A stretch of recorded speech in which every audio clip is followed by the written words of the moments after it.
मंगल मूर्ति सद्गुरु मिलवे सर्वाधार, मंगलमय मंगल करन विनवो बारंबार।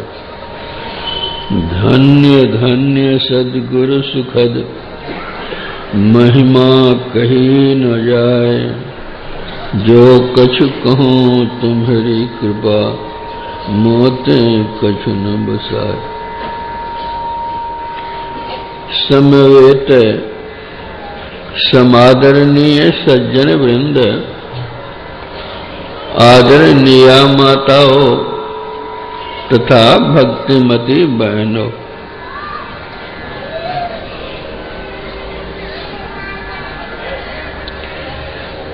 आप लोगों को ज्ञात कराया गया है कि यहाँ संत मत का सत्संग होगा। संत मत कोई नया मत, नया धर्म, नया मजहब, नया संप्रदाय या नया रिलीजन आदि नहीं है। यह परम पुरातन सनातन वैदिक धर्म है। वैदिक धर्म होते हुए भी यह किसी अवैदिक धर्म से राग रोष या घृणा द्वेष नहीं करता।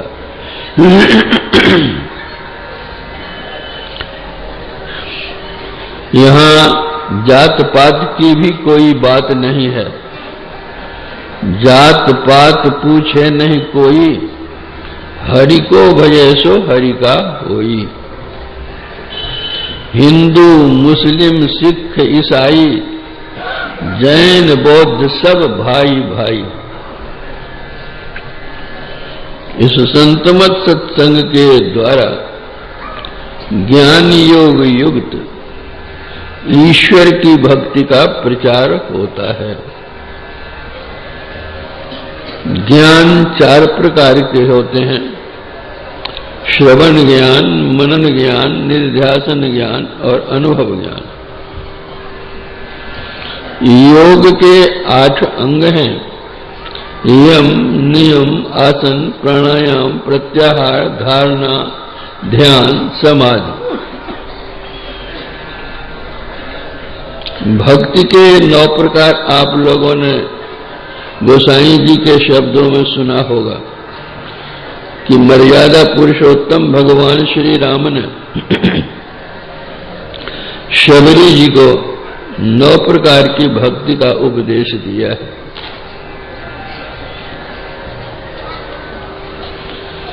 गोस्वामी तुलसीदास जी महाराज कहते हैं, तुलसी राम स्नेह कर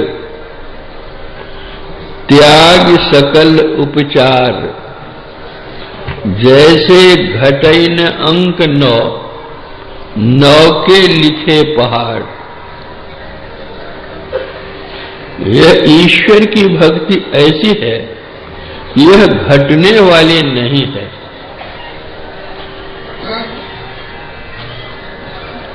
जिस तरह 9 का अंक सभी अंकों से बड़ा होता है और जितने अंक हैं सब 9 के नीचे ही होते हैं, उसी तरह जो ईश्वर की भक्ति है वो बहुत बड़ी भक्ति है। भगवान श्री कृष्ण ने श्रीमद् भगवत गीता में कहा है, नेहा विक्रम नाशोस्ति प्रत्यवायो न विद्यते।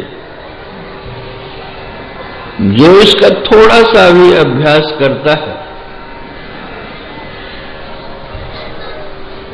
तो इस योग का नाश नहीं होता, विपरीत परिणाम नहीं मिलता।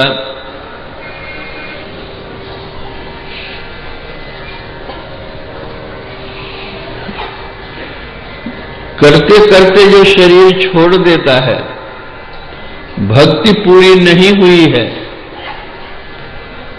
तो शरीर छोड़कर के वह विशाल स्वर्ग सुख को भोगता है और वहां से फिर इस संसार में किसी पवित्र श्रीमान के घर में जन्म लेता है और पूर्व जन्म के संस्कार से प्रेरित होकर उसको करने लगता है और करते करते एक दिन भक्ति पूरी हो जाती है।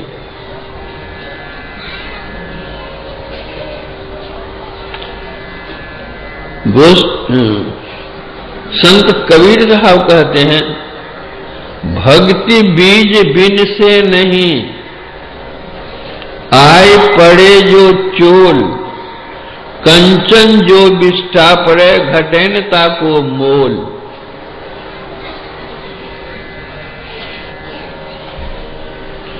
भक्ति बीज बिन से नहीं, जो जुग जाए अनंत, ऊंच नीच घर जन्म ले तऊ संत को संत। इसलिए ईश्वर की भक्ति करो, वह घटने वाली चीज नहीं है। जैसे 9 का अंक घटता नहीं है, एक रस रहता है, उसी तरह ईश्वर की भक्ति एक रस चलती चली जाती है। आप जितने पहाड़ा लिखना चाहें सब पहाड़ों को लिखिए, उन पहाड़ों में आप देखेंगे कि न्यूनाधिकता होती है, लेकिन एक नौका ही पहाड़ा है जिसमें न्यूनाधिकता नहीं होती, एक रास्ता रहती है। जैसे अगर आप 9 के पहले 8 का पहाड़ा लिखिए तो 8 का 8, 8 दूना 16, 1 के आगे 6 देते हैं, 7 हो गया।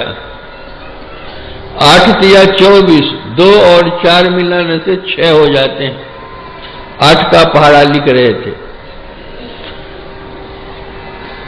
अगर 8 के आगे का आप पढ़ें, 12 का 12, 12 दूना 24, 2 4 6 हो गए।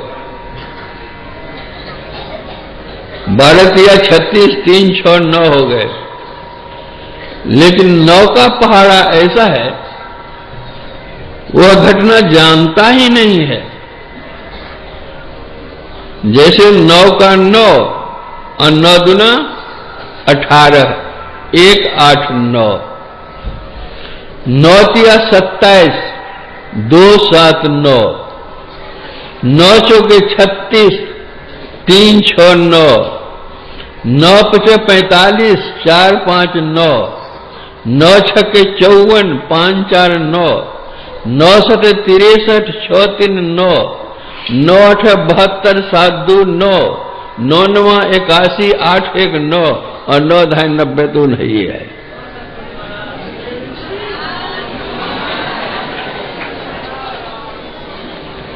तो वह ईश्वर की भक्ति है, वह ईश्वर की भक्ति करो।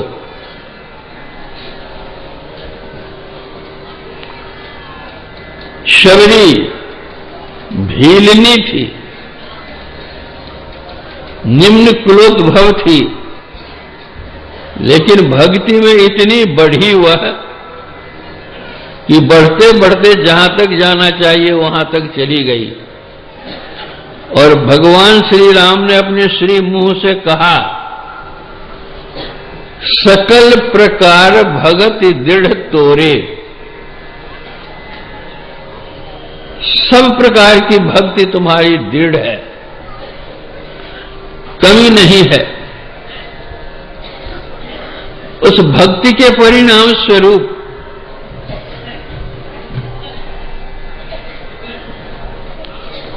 गोस्वामी जी लिखते हैं,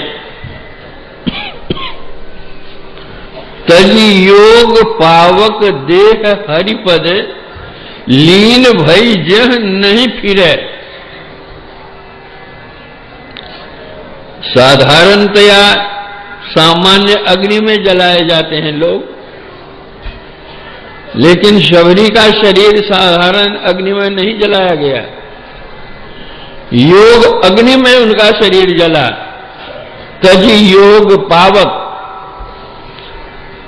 देह, हरिपद में वह लीन हो गई जहां से कोई लौटता नहीं है, आवागमन छूट जाता है। आवागमन सम दुख दूजा, है नहीं जग में कोई, इसके निवारण के लिए प्रभु भक्ति करनी चाहिए। आवागमन से छुटकारा पाने के लिए ही ईश्वर की भक्ति चाहिए। किसी ने बहुत अच्छा कहा है,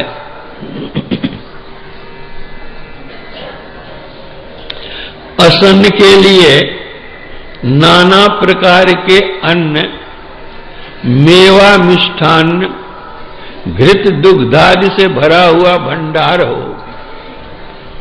वसन के लिए जाड़ा गर्मी बरसात के अनुकूल ऊनी सूती मलमल मखमल आदि प्रकार के वस्त्रों का आगार हो। शयन के लिए ऊंची अट्टालिका हवादार खिड़कीदार हो। परिवार में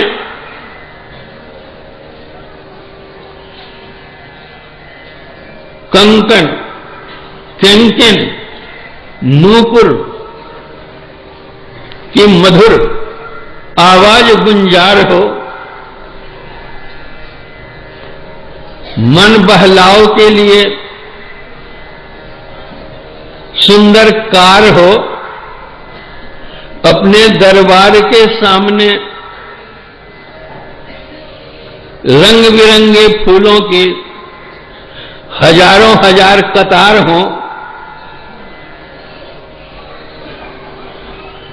आंगन में नन्हे मुन्नों की किलकार हो। पद पैसे और प्रतिष्ठा की संसार में जय जयकार हो।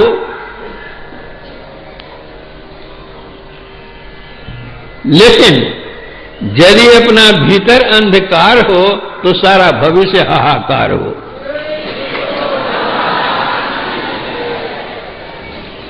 तो हमारा भविष्य उज्जवल कैसे होगा?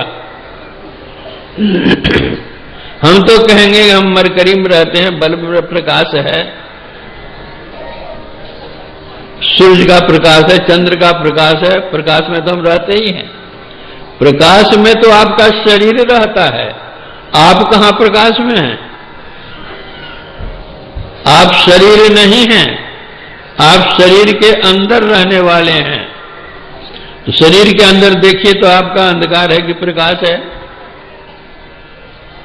आंखें बंद कर देखिए, बाहर की चीजों को आंखें खोलकर देखते हैं, भीतर की चीजों को क्रिया उलट दीजिए, आंखें बंद करके देखिए, अंधकार मालूम पड़ेगा। इसी अंधकार में तो आप हैं। यह क्या है? जब तक अंधकार में हैं तब तक असत में हैं। इसीलिए हमारे यहां प्रार्थना है, तमसो मां ज्योतिर्गमय, असतमा सदगमय, मृत्योर्मा मृतगमय। कि हे प्रभु, मुझे अंधकार से प्रकाश में ले चल, असत से सत में ले चल, मृत्यु के मुख से निकाल करके अमृतत्व लाभ करा। इन सब का आपस में कितना अन्योन्याश्रित संबंध है। एक तरफ अंधकार है, दूसरी तरफ प्रकाश है, सापेक्ष शब्द है।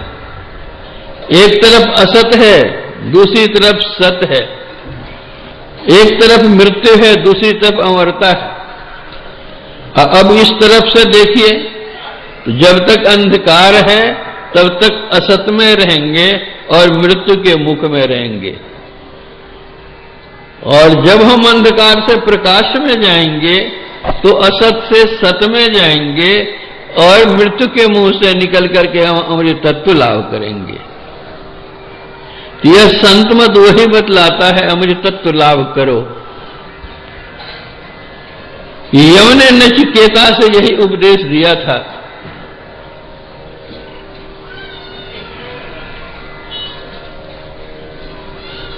नचिकेता का पिता ने बहुत बड़ा यज्ञ किया, बहुत दान किया उन्होंने। अंत में बूढ़ी बूढ़ी गायें भी दान करने लगा। तो वह देखकर नचिकेता के मन में आया कि बूढ़ी गाय क्यों दान कर रहे हैं, कै दिन जिएगी बेचारी, अंतिम घास खा चुकी है, अंतिम पानी पी चुकी है। था तो बच्चा लेकिन था बड़ा बुद्धिमान। उसने कहा, पिताजी आप तो दान कर ही रहे हैं सर्वस्व, तो मैं भी तो आपका ही, आप मुझे किसको दान कर रहे हैं? तो पिता ने समझा कि ये बच्चा है बोल रहा है, दोहरा करके फिर कहा कि पिताजी मुझको किसको दे रहे हैं? फिर भी पिता ने ध्यान नहीं दिया। तीसरी बार फिर कहा कि मुझे किसको दे रहे हैं? कहा, जा तुमको जमराज को दे रहा हूं।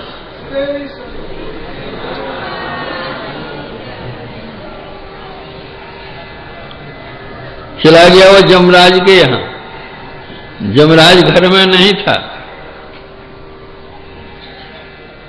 3 दिनों के बाद आया, तब तक यह बेचारा भूखा रहा।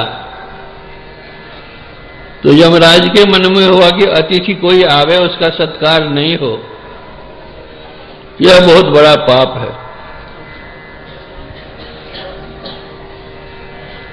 तो यमराज ने कहा कि नचिकेता तुम 3 दिनों तक भूखे यहां रहे हो, मुझसे 3 वरदान ले लो। 3 वरदान में वो एक वरदान यही मांगता है कि मुझे मृत्यु के मुख से अमृत तत्व में ले जाओ। यमराज ने उसको प्रलोभन दिया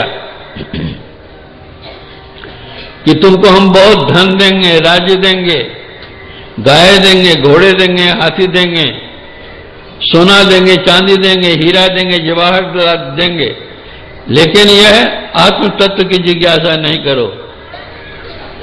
उनका सोना चांदी हीरा जवाहर जितने व्यवस्थी मिलेंगे सब एक दिन खत्म हो जाएगा और सबको छोड़कर के हमको जाना पड़ेगा।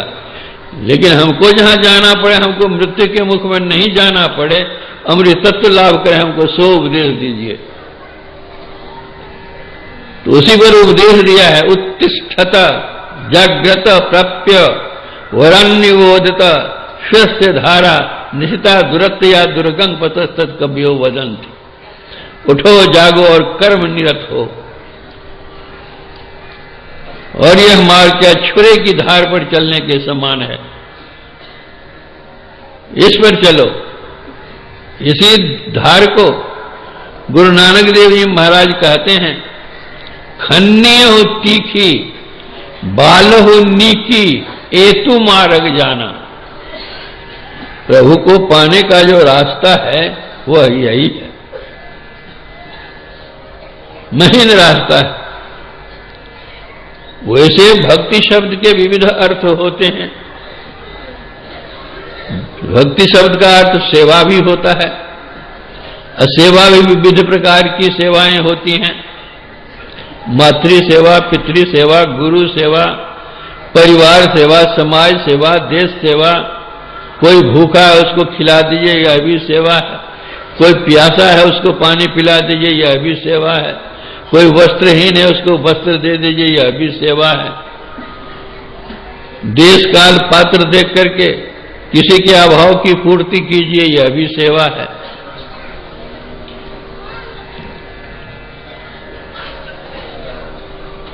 जब महाभारत के युद्ध में भीष्म पितामह अर्जुन के बाणों से घायल होकर धराशायी हो गए और इतने बाण उनके शरीर में लगे थे कि बाण पर ही वे लटक गए, सरसज्जा हो गई। तो बाण तो इधर लगे थे, इधर तो नहीं, तो उनका सिर लटक रहा था। उस दिन का युद्ध बंद हो गया। कौरव पांडव दल के लोग वहां पहुंच गए, हाजिर हो गए, जो मुख्य मुख थे।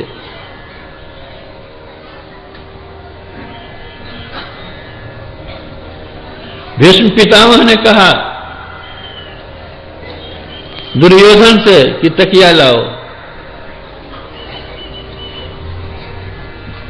उन्होंने अपने नौकर से कहा कि खूब मुलायम तकिया मखमल का ले आओ। सुनकर के भीष्म पितामह दुखी हो गए।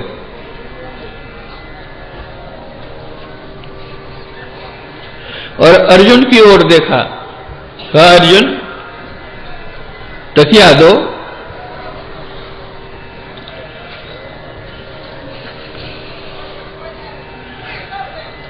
अर्जुन ने अपने तरकस से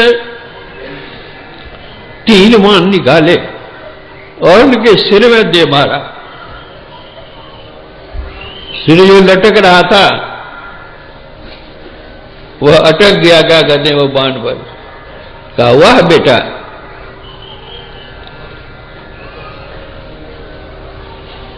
जिस तरह की सज्जा है उस तरह का तकिया दे करके तुमने मेरे शौर्य का सम्मान किया है। मैं आशीर्वाद देता हूं तुम्हारी विजय हो।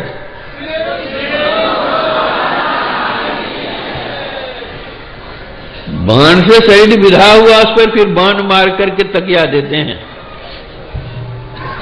यह है सामयिक सेवा।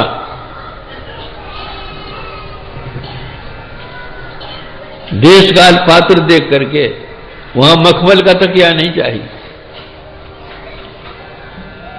फिर कहते हैं भीष्म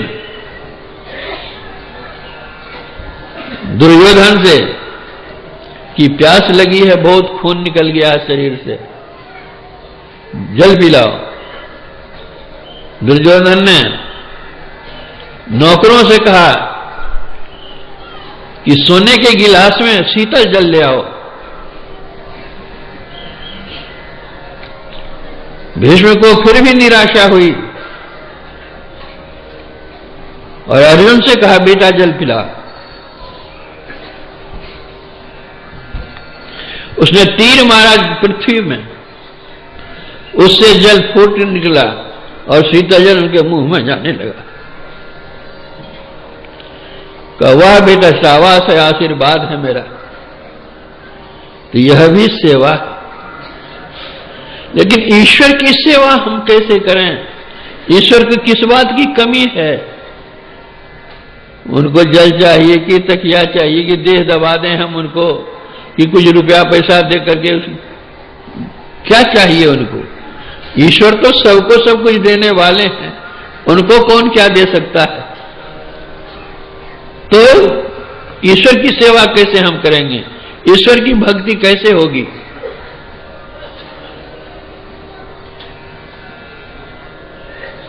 बहुत से लोग देवघर जाते हैं,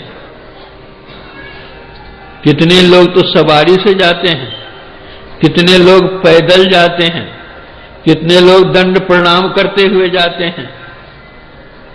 तो यह अपने घर से देव मंदिर तक जाना, यह जाना उनकी भक्ति है। उसी तरह जहां ईश्वर से दर्शन होंगे हमारे और जहां हम हैं यहां से वहां जाएंगे, यह सेवा होगी। इसके लिए क्या करना होगा? इसीलिए 9 प्रकार की भक्ति का वर्णन है। यह क्रमिक भक्ति है। सबसे पहले बतलाया गया प्रथम भगति संतन कर संगा, संतों का संग करो, यह पहली भक्ति है। संत से क्या मिलेगा? कबीर साहब कहते कबीर संगति साधकी ज्यों गंधी की बास, जो कुछ गंधी दे नहीं तो भी बात सुबास। गंधी की दुकान पर आप जाइए, वो इतर का फारहा आपको नहीं भी दे तब भी उसकी दुकान की सुगंधी लगेगी। उस तरह संत के पास में जाइए, उनकी नैसर्गिक आवाज आप में प्रवेश करेगी और आपका जो तमोगुनी रजोगुनी मन है वो सतोगुनी हो जाएगा, ईश्वर की भक्ति करने लगेगा।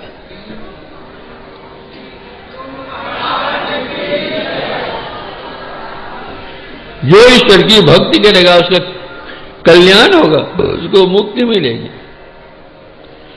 दूसरी रतिमम कथा प्रसंगा, जो साधु महात्मा कहते हैं उसको सुनिए, ऐसा नहीं कि एक कान से सुनिए दूसरे कान से निकाल दीजिए।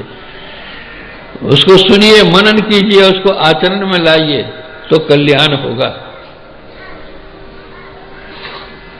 वे बतलाएंगे कुछ करने के लिए, करने वाले जो बतलाते हैं कि क्या करना है वे गुरु कहलाते हैं। इसलिए कहते हैं गुरुपद पंकज सेवा तीसरी भक्ति अमान, मान रहित होकर के गुरु की सेवा करो, यह तीसरी भक्ति होगी। चौथी भक्ति में गुणगण करे कपट तजी गान, बाहर दिखलावा का नहीं, अंतर हृदय से गुणगान करो।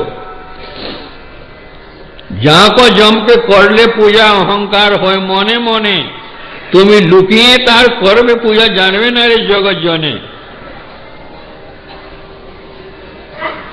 जिस प्रकार रामकृष्ण परमहंस जी महाराज संत हुए हैं, उसी तरह राम प्रसाद सेन भी एक संत हुए हैं। उन्होंने कहा कि मौन तोरो है तो भावना कहने, एक बार काली बोली बोशवे ध्याने, जहां को जम के करले पूजा अहंकार हो मोने मोने, तुम्हें लुकिए तार करवे पूजा जानवे नारे जगत जाने। धातु पाषाण माटिर मूर्ति काज कीर्तर से आ जाने, तुम्हें मनो में प्रतिमा करी देव अस हृदय पदना सोने। झाड़ लठन बातिर आलो काज किरते सुरुस नाई, तुम्हें मनो में मानिक कजेले देव ना जलूक निशिदी ने। मेखो छागोल मोही खादी काली की रतर से बलिदाने, तुम्हें जय काली बोले बलिदाओ सड़ो रिपू बने। जो तुम्हारे अंदर में खट रिपू है काम क्रोध लोभ, इसका बलिदान करो ना। बकरी छकड़ी का बलिदान करके क्या करोगे?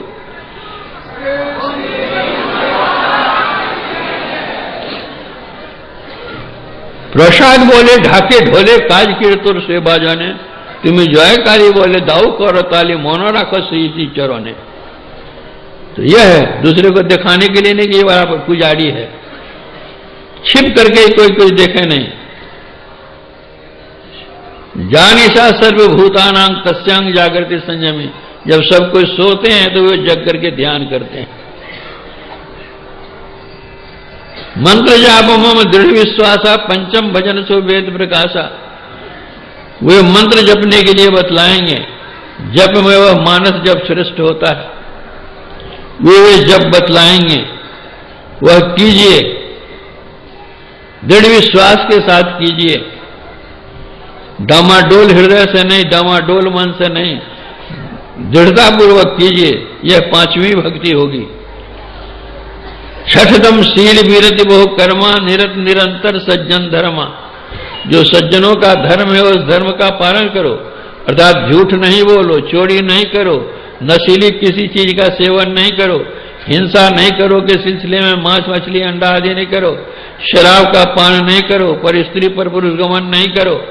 इन पंच पापों से अपने को बचा कर रखो।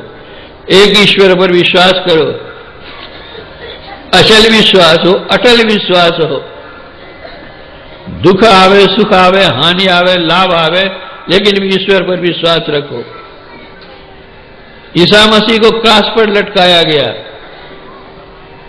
क्रॉस पर लटके हुए हैं वे, और उस समय वे क्या कहते हैं कि हे प्रभु, जो मेरे साथ इस तरह का व्यवहार कर रहे हैं वे अज्ञानी हैं, इसलिए उनके दोष को तुम क्षमा कर दो। कैसा हृदय होता है?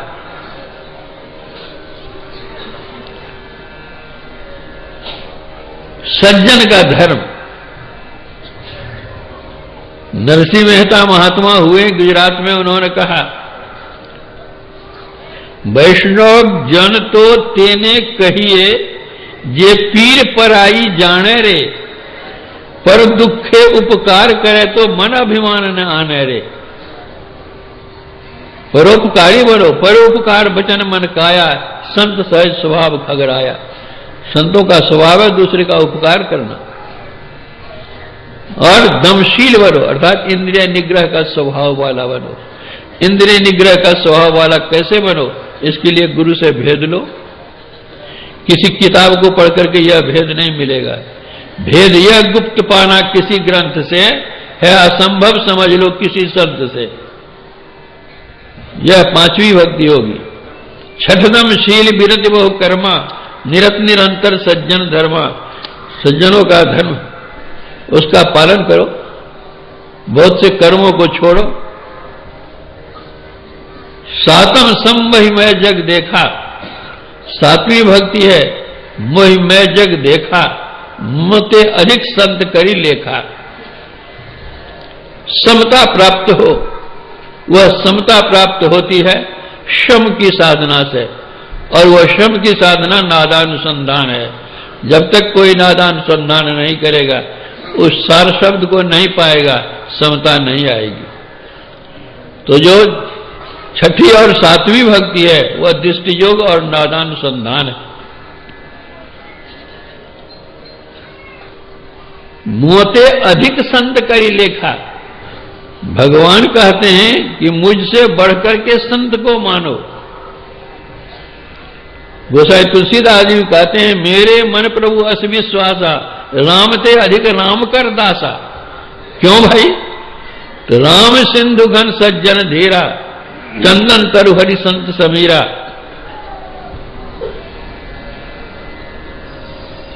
तो राम क्या है? सिंधु है, समुद्र। समुद्र का जल खारा होता है, लेकिन उसी से जो वाष्प उठता है, जल बन जाता है, वर्षा होती है, वह पेय हो जाता है, जीवन दाता जल वह हो जाता है। उसी तरह ईश्वर का ज्ञान खारा है, लेकिन संत जन उसको मीठा बना करके लोगों को पिलाते फिरते हैं। संत नहीं होते तो यह ज्ञान ही नहीं आता। ईश्वर तो अव्यक्त है, किसी से वो कुछ कहते नहीं है, लेकिन जो संत जन है वे हम लोगों को समझाते हैं, बुझाते हैं, सन्मार्ग पर चलाते हैं।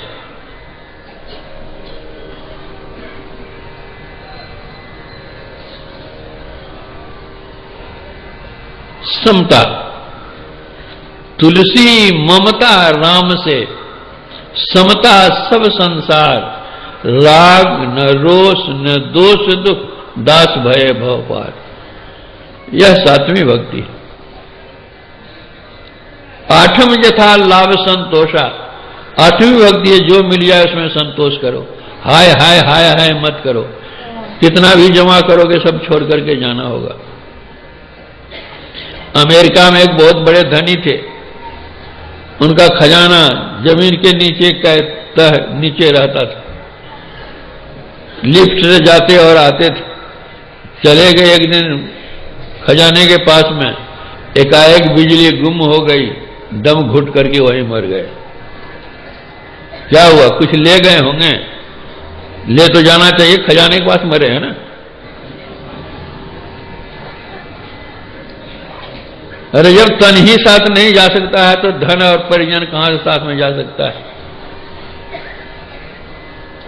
ऐसा प्यारा कोई नहीं जैसा जीवन देह, चलती मेरी अरे नरा डाड़ी राजो खे, धार झोड़ा धार करके चल देते हैं।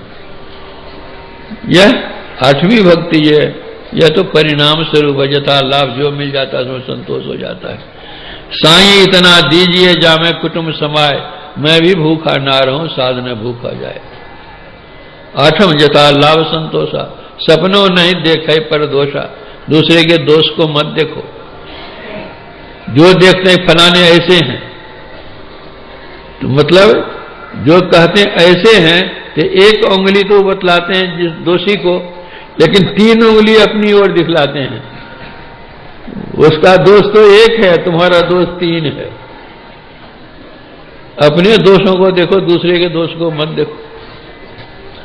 नवम सरल सब छल छलहीना, मम भरोसे हरस न देना। कहते हैं सबसे सरल बन करके रहो, छलहीन होकर रहो, झूठ कपट करी माया जोड़ी।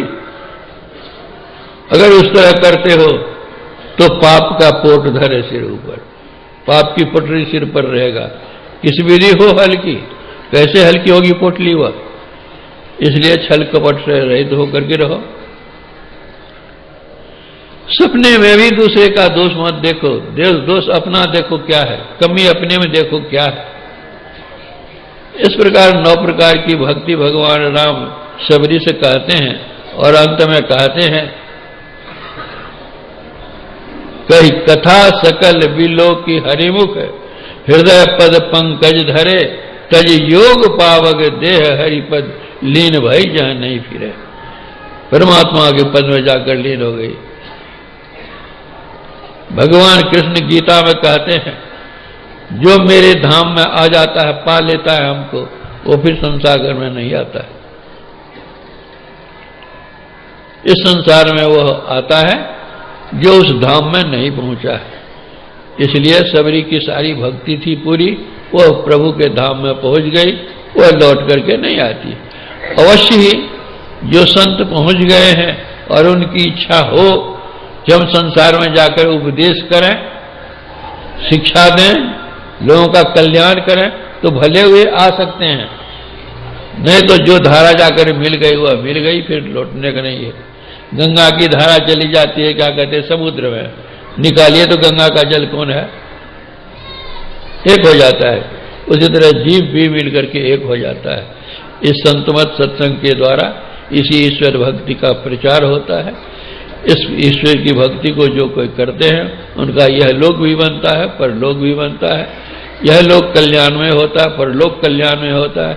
यह सुखमय होता है, वहां भी सुखमय होता है। जैसे यहां से हमको कलकत्ता से दिल्ली जाना है, तो जो ट्रेन का टिकट हम कटावेंगे, जिस क्लास का कटाएंगे, उसी क्लास का वेटिंग रूम मिलेगा हमको दिल्ली में। उसी तरह यहां जो टिकट हम कटाएंगे वही वेटिंग रूम वहां पर मिलेगा। इसलिए बुरा कर्म करना ही नहीं चाहिए। अच्छा कर भला होवे भला, करके भला ही देख लो। इसलिए भला कर्म करो। इतना कह करके मैं अपने प्रवचन में विराम देता हूं। जिन लोगों ने आयोजन किया है, जिन लोगों ने सहयोग दिया है, उन लोगों को मेरा बहुत बहुत धन्यवाद है, आशीर्वाद भी है। जितने लोग उपस्थित हैं, जत्र तत्र से यहाँ आए हुए हैं, उन लोगों के लिए भी मेरी शुभकामना है, आशीर्वाद है, शुभकामना है। जो मुझसे बड़े होंगे उनको मेरा प्रणाम है, और जो छोटे होंगे आशीर्वाद लेने के योग्य, उनका मेरा आशीर्वाद है, और सब लोगों को धन्यवाद है।